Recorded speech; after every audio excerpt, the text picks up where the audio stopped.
échelle de crimes de violence basés sur le genre, ainsi que d'autres formes d'atteinte aux droits de la femme. Ces nombreux crimes et humiliations auxquels sont exposées nos mères, nos sœurs et nos filles compromettent assurément leur épanouissement ainsi que leur avenir. En effet, ces crimes constituent des obstacles rédhibitoires pour la construction d'une paix durable en République démocratique du Congo, de même qu'ils obèrent son développement socio-économique. Face à cette réalité, il me faut rappeler que la persistance des zones d'insécurité, en dépit de la signature de nombreux traités de paix, érode la foi de nos populations dans l'avènement d'un horizon nouveau.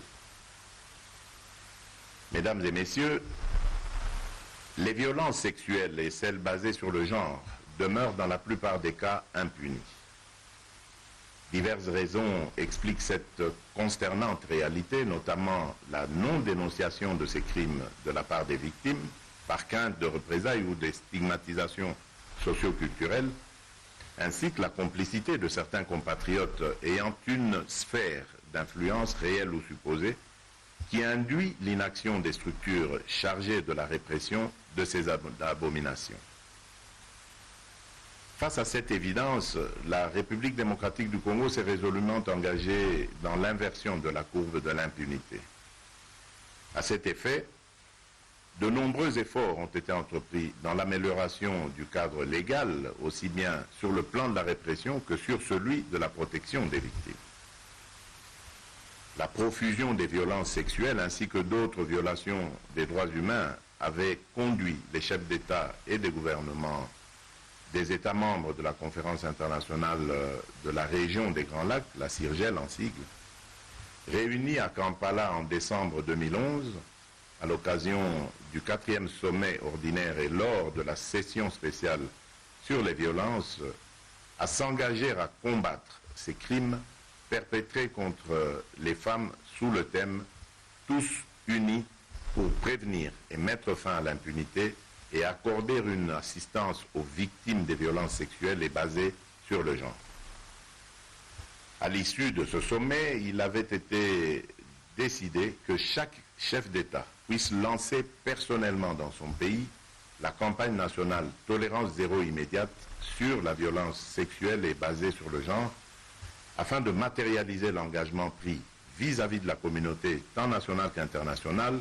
de protéger les femmes et de promouvoir leurs droits. Mesdames et messieurs, en vue de lutter contre toute forme de violence et de concrétiser, entre autres, cet engagement sous-régional, j'ai fait de la nomination d'une conseillère spéciale chargée de la jeunesse et de la lutte contre les violences faites à la femme et au sein de mon cabinet une priorité lors de mon accession à la magistrature suprême. Et dans le programme du gouvernement, un accent particulier a été mis sur le genre, l'autonomisation de la femme et la promotion de la jeunesse. Il convient de signaler que la République démocratique du Congo n'est pas restée inactive, puisqu'elle a déjà adopté son plan d'action nationale de la déclaration de Kampala, qui s'est ajouté au plan d'action nationale de la résolution 1325 du Conseil de sécurité des Nations Unies. Bien plus, le gouvernement congolais vient de procéder à la révision de la stratégie nationale de lutte contre les violences basées sur le genre, assortie d'un plan d'action réaliste dans le but d'améliorer les résultats de cette lutte entamée depuis plus d'une décennie. Plus récemment encore, pour éradiquer définitivement les groupes armés, conformément à l'engagement pris par les chefs d'État et de gouvernement dans la déclaration de Kampala, j'ai proclamé l'état de siège dans les provinces du Nord Kivu et de l'Ituri. À ce sujet, je suis ravi de constater que l'ensemble de la population soutient cette option stratégique dont les bénéfices sont énormes, particulièrement pour les femmes et les filles, dès lors qu'il y a rétablissement progressif de la sécurité dans les zones concernées. Mesdames et messieurs, prenant la mesure de la situation et mus par la volonté de mener une guerre sans merci contre l'impunité des auteurs des violences sexuelles, je me dois d'honorer cet engagement, d'autant plus que la République démocratique du Congo assume la présidence tournante de l'Union africaine. En effet, depuis la ville de Bunia, où je me trouve, capitale de la province de l'Ituri, qui est, comme vous le savez, l'une des provinces martyrs au sein d'un ensemble régional en proie aux conflits armés, et devenue, bien malgré elle, l'un des symboles des violences faites à la femme et d'autres violations des droits humains, je suis honoré de lancer solennellement ce jour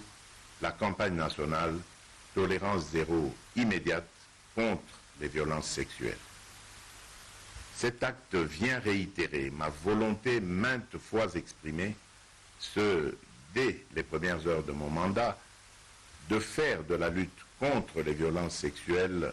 et basée sur le genre l'une des priorités de mon gouvernement. Et je m'engage en outre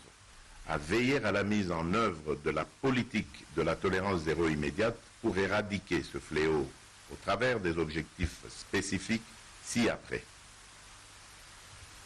Sensibiliser l'opinion publique et réduire la stigmatisation des survivantes,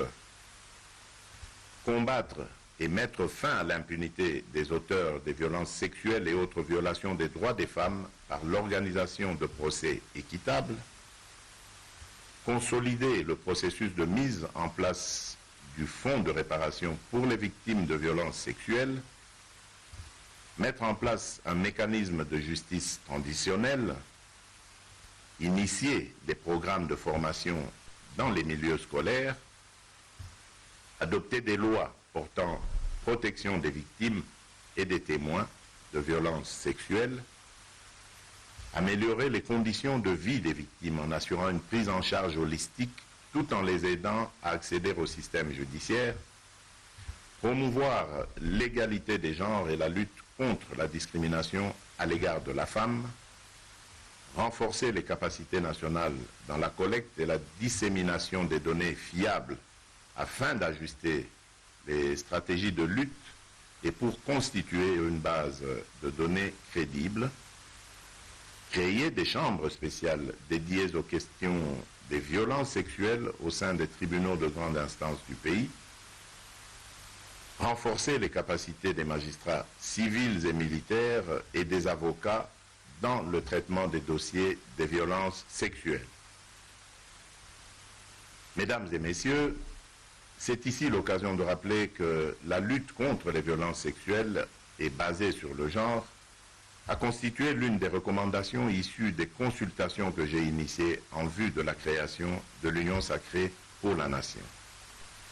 Des mécanismes institutionnels de collaboration, tant au niveau sous-régional que national, seront mis en place afin de lutter contre l'impunité des auteurs de violences, mais aussi de garantir la mise en œuvre effective de la coordination et du suivi des stratégies ad hoc.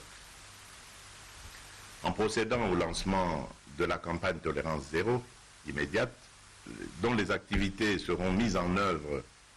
durant 2 ans, nous poursuivons un objectif majeur, celui de lutter contre l'impunité des violences sexuelles et autres violations des droits des femmes. Il s'y est de souligner que cette campagne sera suivie de la mise en œuvre du plan d'action de l'addendum au communiqué conjoint signé en 2019 entre les Nations Unies et notre pays, dont la feuille de route a été adoptée en septembre 2020. Il importe de rappeler que le dit communiqué conjoint définit les termes de collaboration en vue de lutter contre les violences sexuelles liées au conflit. La campagne Tolérance zéro immédiate et l'addendum au communiqué conjoint constituent pour la République démocratique du Congo 2 engagements parmi les plus importants de tous ceux qui devront matérialiser l'état de droit auquel je tiens tant, notamment dans le domaine des violations des droits des femmes et des filles. Pour ce faire, j'invite chaque acteur impliqué à jouer pleinement son rôle.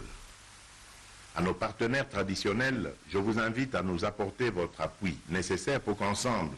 à l'issue de cette campagne, nous puissions faire de la République démocratique du Congo un modèle en matière de lutte contre les violences sexuelles et basées sur le genre. Mesdames et messieurs, chers compatriotes, en mon nom propre et au nom de toutes les Congolaises et de tous les Congolais, je lance officiellement la campagne Tolérance Zéro immédiate. Que vivent les femmes, que vive la paix, que Dieu bénisse